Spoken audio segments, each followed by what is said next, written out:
want to talk about two disappointing teams. Let's talk about the Los Angeles Rams and the Tampa Bay Buccaneers. We're going to see a matchup of the 3-4 Rams versus the 3-5 Bucs. Through the last 2 years, one thing that you could count on is the Rams have had Tom Brady's number, literally beating him his entire time in his Tampa career. New coaching staff, and I think that may be one of the bigger reasons for Tom Brady's lack thereof of success. But at the same time, I mean, this Rams offense has been really bad too. They might not even have Cooper Kupp out there. They've been so one-dimensional, one note. They don't have a running game. They've even been outscored by teams like the Bears, a team that we think has a really bad offense, and yet the Bears have outscored them on the season. Los Angeles is bad. The Bucs, though, bad offense. It's going to be a mid-off, basically, to me, this game.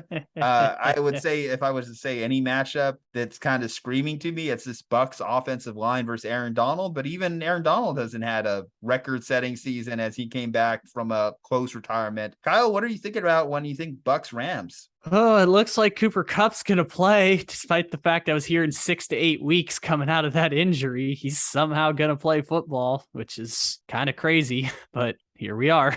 Cooper Kupp's playing at this point. And the Rams, look, I've been saying it since literally the first game of the entire season because they played the first game of the season. Matthew Stafford looks broken. They should have put him on IR as soon as that first game ended. Maybe he comes back in 6 weeks. Maybe he comes back in 8 weeks, but trying to play through those types of injuries was not the best idea. The offense, they can't run the football this year. Yeah. Cam Akers is basically done with the team at this point. They were trying to trade him and no one wanted him. So now he's kind of stuck. Man, the Rams offense is tough. And it doesn't help that you're going up against a genuinely elite defense in the Tampa Bay Buccaneers. Because if there's one good thing you can say about Tampa, they got a top 5 defense this year. You say they're elite, but at the same time, they just lost Shaq Barrett this past week. Yeah. So that's a huge hit for that defense. And they seem to have regressed in the last couple of weeks. And after a certain point, you wonder if the attrition of their offense being so bad and not having long extended drives has started to affect how the defense really plays.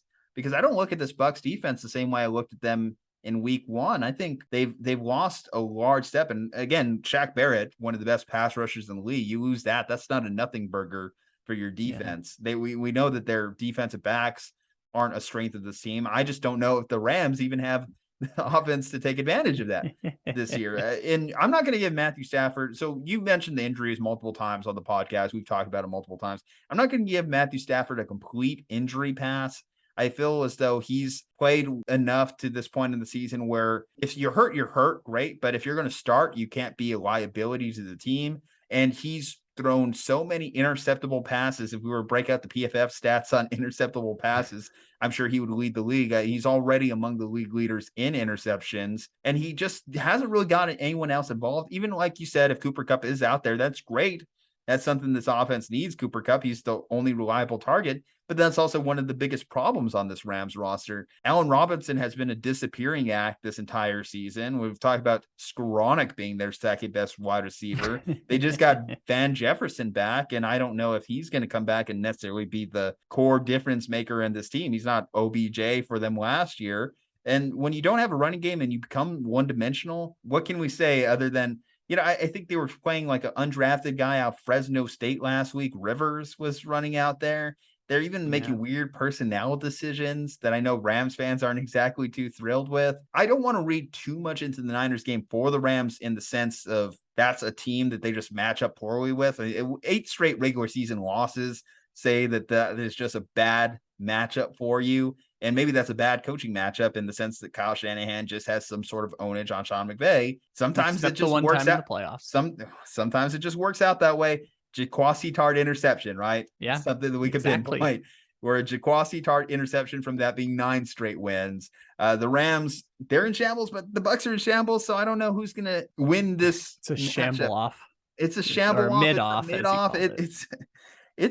It's not the matchup we were promised at the start of the year.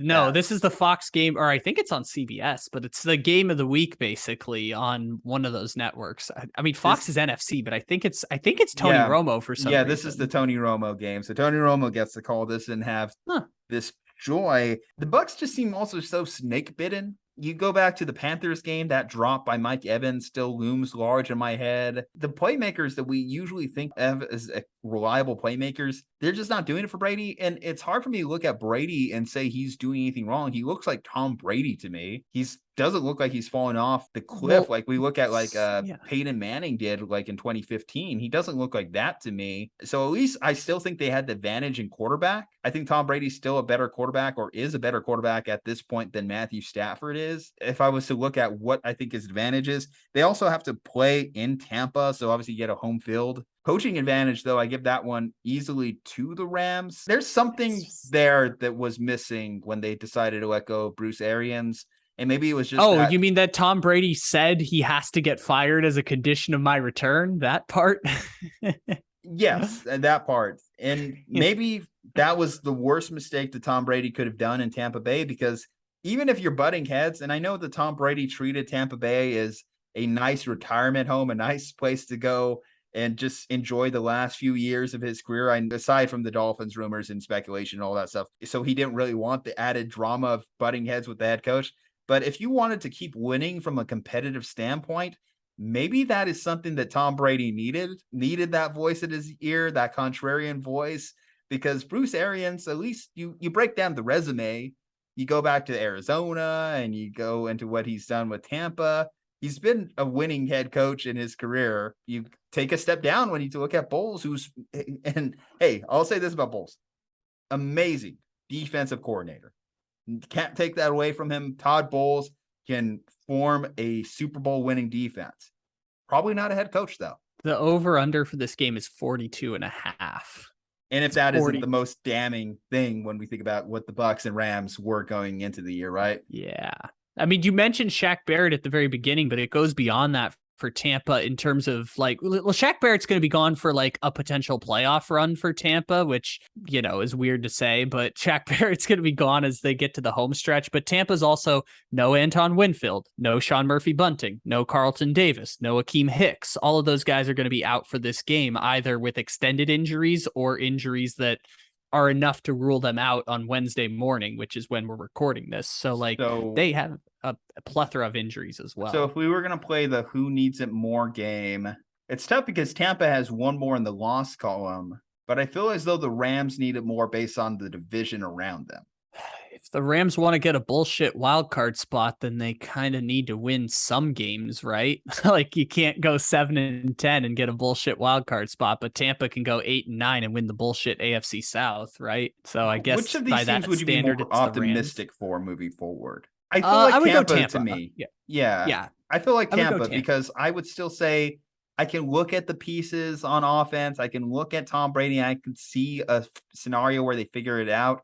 With the Rams, I think they're a more flawed roster. I think there's more things to pick apart with them. Again, Cooper Kupp, clear wide receiver one, but the fact that you have no one else to turn to besides him, and the poor decision-making / injury variable of Matthew Stafford, and that offensive line, and the defense aside from Aaron Donald and Jalen Ramsey. And I've seen Jalen Ramsey even seem to play out of position at times.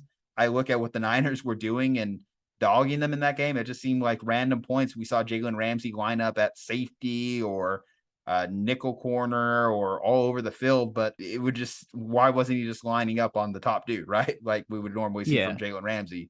I think win or lose this game, it's going to be almost impossible for the Rams to recover from this. And again, they could get a bullshit playoff spot. Like the Giants are going to get a bullshit playoff spot. So they could get the 7th seed in the NFC if everything breaks right for them. But the 49ers are going to win that division. And if they don't, it's going to be because Geno Smith pulls some bullshit. But 49ers are going to win that division. And the Rams are fighting for just the very remnants of what a third place team is shooting for. So I'm with you. It's a roster problem for the Rams and an injury problem. They can just kind of regroup and reevaluate and go into next season. But yeah, I believe Tampa will right the ship at some point during the season. The Saints look like they're coming on, but they're 3-5. So that's obviously difficult to kind of picture how that's all going to fit together for New Orleans. We talked about the Falcons in another video as well. So I think Tampa's going to figure it out at some point. Obviously, getting Russell Gage back and Julio Jones will stop the bleeding a little bit for them.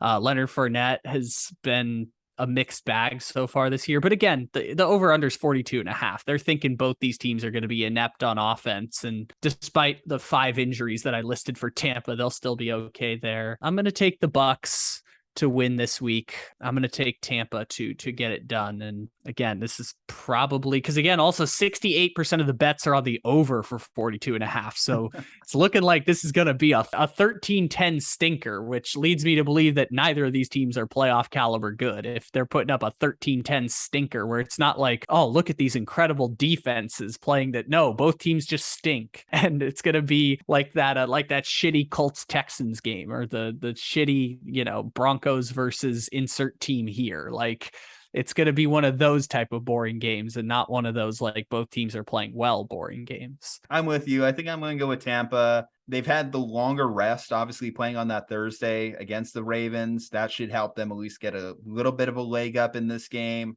They are playing at home. The Rams have to make the cross-country trip. And the Rams, with their number 1 wide receiver, even if he's playing banged up, I think that can't help you offensively when you're already struggling offensively. So those are 3 variables in itself that I think all favor the Buccaneers in this game. Give me Tampa across the board for both Kyle and I. But what do you say in the comment section? We'd like to hear your thoughts.